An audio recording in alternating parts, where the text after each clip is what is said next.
자, 이 두 사람의 관계부터 좀 알아봐야 되겠네요. 네, 일단 둘은 2017년부터 교제를 시작을 했습니다. 그리고 여성의 주장에 따르면 1년쯤 지나서부터 이 남자친구 명의의 오피스텔에서 동거를 했다는 겁니다.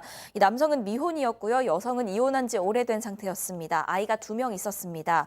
그러다가 2020년 12월에 이 남자친구가 폐암 진단을 받습니다. 그 이듬해 1월부터 지방병원에 입원해 있다가 2021년 7월에는 서울 대형병원에까지 입원을 하게 됩니다.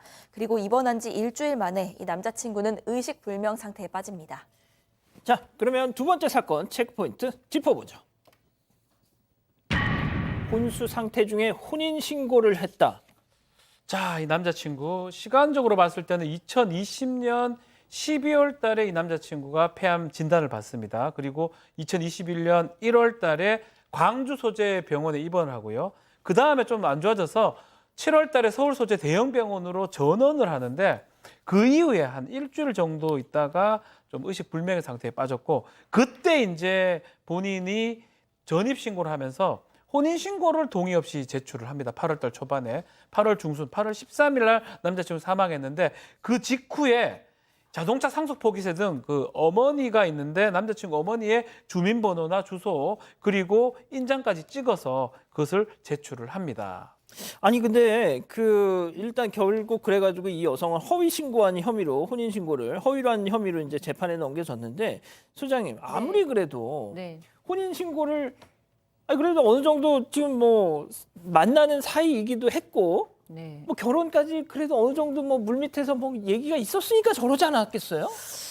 아, 그러지 않은 경우도 많죠. 그냥 연애만 하는 경우도 많이 있잖아요. 혼인신고를 꼭 하겠다는 약속이 없이. 어쨌든 이 여성은 이렇게 얘기했습니다. 우리는 사실혼 관계에 있었다. 그리고 남자친구는 여러 번 나에게 결혼을 하자, 혼인신고를 하자라고 얘기를 했고 혼인신고를 여러 번 하자 그랬는데 내가 그거를 미루자 한 이유는 이 여성에게 자녀가 있다고 했잖아요. 예. 그 자녀가 둘이 있으니까 우리 자녀들이 결혼식을 마친 후에 우리가 혼인신고를 하자라고 미뤘다라고 얘기를 하셨고요.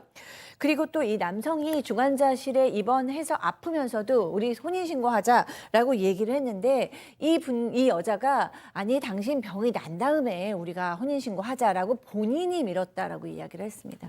자, 그러니까 다 좋아요. 만약 그 여성의 주장이 사실이라면. 그런데 혼인 신고를 한 그 시점이 남성이 혼수 상태에 빠져 있던 그 시점에 왜 하필 그때 하냐 이거죠. 그러니까 여성의 변명은 좀 그 참작할 여지가 없는데요. 내가 혼인신고한 이유가 두 가지가 있어요. 하나는 혼인신고를 하게 되면 남자친구가 힘이 내가지고 병을 낳을 수도 있다. 이거 좀 황당하지 않습니까? 두 번째는 혼인 신고를 하면 남자친구가 힘을 불끈해서 이제 병이 나올 회복할 수도 것이다. 그럴 생각도 있고 또 하나 뭐냐면 중환자실에 있으면 가족관계 증명서가 있어야만 출입이 가능하거든요. 그러니까 중환자실에 들어가기 위해서 가족관계 증명서에서 이름을 올리기 위해서 혼인신고를 했다라고 두 가지 주장을 하고 있는데 제가 보기엔 좀 약간 황당한 주장 같습니다. 자, 그런데 말이죠. 재판부 역시도 여성과 이 남자친구의 어떤 그 관계, 결혼할 사이는 아니었던 것 같다. 뭐 이렇게 좀 판단을 했어요. 네, 일단 만나는 동안 혼인신고하는데 아무런 장애 사유가 없는데도 수년이 지나도록 안 하다가 이 시점에 한 게 좀 부자연스럽다. 게다가 심지어 관련 어떤 의식이 있었던 것도 아니고 식을 치른 것도 아니다라고 판단을 했습니다. 또 이 남자친구가 사망 전까지 이 가족들에게 내가 결혼할 사람이다 라면서 이 여성을 소개한 적도 없다는 겁니다. 교류도 없었고요. 또 반대로 여성의 아이들과 이 남성이 친밀하게 지낸 걸로도 보이지 않는다고 판단을 했습니다. 게다가 남자친구는 본가에 살았습니다. 본가에 살면서 출퇴근하고 여성도 따로 주거지가 있었는데 이 남자친구가 전입신고를 해둔 오피스텔이 있었던 겁니다. 그런데 이 오피스텔에 이 여성이 남자친구가 사망하기 바로 전날 아이고야. 동의 없이 스스로 동거인으로 전입신고를 했던 겁니다. 실제로 동거를 했던 거라면 두 사람 사이에 뭐 생활비가 오간 내역, 같이 지출한 내역 이런 게 있어야 되는데 그런 것도 없다고 판단했습니다. 딱 봐도 그러네요. 예. 뭐 지금 범죄가 되죠. 남의 타인의 문서를 위조를 했거나 서명도 위조를 했거나 또 그런 어떤 기록을 신고를 하면서 부실기재, 공전자 부실기재 행사죄 같은 것들이 성립할 수 있고 이걸로 이제 재판을 받았었는데 뭐 재판부도 비슷하게 생각을 합니다. 뭔가 남자친구의 투병을 도와준 것은 뭐 인정할 수 있지만 그것만으로 남자친구한테 혼인할 의사가 있었다고는 볼 수가 없다. 결국 남자친구 동의 없이 혼인신고도 위조했고 무단으로 혼인신고서 제출했고 자동차 상속받으려고 남자친구 어머니 서명도 유절했기 때문에 아이고야. 이것은 좀 잘못된 것이다라고 봐서 징역 1년에 집행유예 2년이 선고가 됐습니다. 아, 좀 무섭네요. 좀 진짜. 자, 그런데 이 사건과 관련한 이 기사들 댓글, 누리꾼들 반응을 보면 이 얘기 많이 하시더라고요. 아니, 그러니까 이 여성이 지금 혼인 신고를 하러 이 관공서에 그렇죠. 혼자 가서 했잖아요. 네.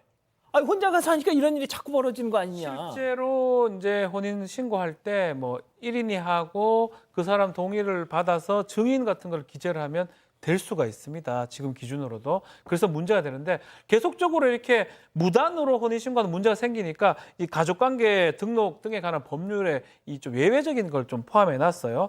한쪽이 혼인신고할 때 다른 사람의 인감증명서라든지 무슨 신분증이라든지 이것을 첨부하도록 하고 이것이 없으면 혼인신고가 수리되지 않도록 이 규정이 있기 때문에 앞으로는 이제 요거 잘못되면 이 수리가 안 된다는 사실도 알아두면 좋을 것 같습니다. 그렇군요.